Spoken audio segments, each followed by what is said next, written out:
পলাতক সাবেক ৮ জন মন্ত্রী ও প্রতিমন্ত্রী সহ ১০ আসামির বিরুদ্ধে রেড নোটিশ জারি করতে ইন্টারপোলকে অনুরোধ করেছে আন্তর্জাতিক অপরাধ ট্রাইব্যুনালের প্রসিকিউশন।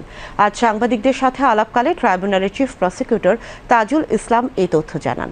তাজুল ইসলাম বলেছেন, গণহত্যা ও গুমের ঘটনায় ট্রাইব্যুনালে এখন পর্যন্ত ৩৩৯টি অভিযোগ এসেছে। এর মধ্যে ৩৯টি অভিযোগের তদন্ত চলমান রয়েছে।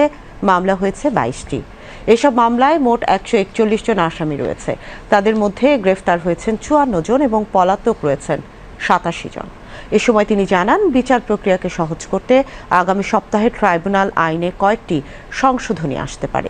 যেসব আসামির বিরুদ্ধে ইন্টারপোলের রেড নোটিশ জারি করতে সুপারিশ করা হয়েছে তারা হলেন সাবেক সেতুমন্ত্রী ওবায়দুল কাদের, সাবেক স্বরাষ্ট্রমন্ত্রী আসাদুজ্জামান খান কামাল, সাবেক পররাষ্ট্রমন্ত্রী হাসান মাহমুদ, সাবেক মুক্তিযুদ্ধ বিষয়ক মন্ত্রী আকম মোজাম্মেল হক, সাবেক বস্ত্র ও পাট মন্ত্রী জাহাঙ্গীর কবির নানক, সাবেক শিক্ষামন্ত্রী মহিবুল হাসান চৌধুরী নওফেল, সাবেক তথ্যমন্ত্রী মোহাম্মদ আলী আরাফাত, সাবেক বিদ্যুৎ প্রতিমন্ত্রী নজরুল হামিদ বিপু, ঢাকা দক্ষিণ সিটি কর্পোরেশনের সাবেক মেয়র শেখ ফজলিনুর তাপস ও ক্ষমতাচ্যুত প্রধানমন্ত্রী শেখ হাসিনার নিরাপত্তা বিষয়ক উপদেষ্টা তারেক আহমেদ সিদ্দিকী।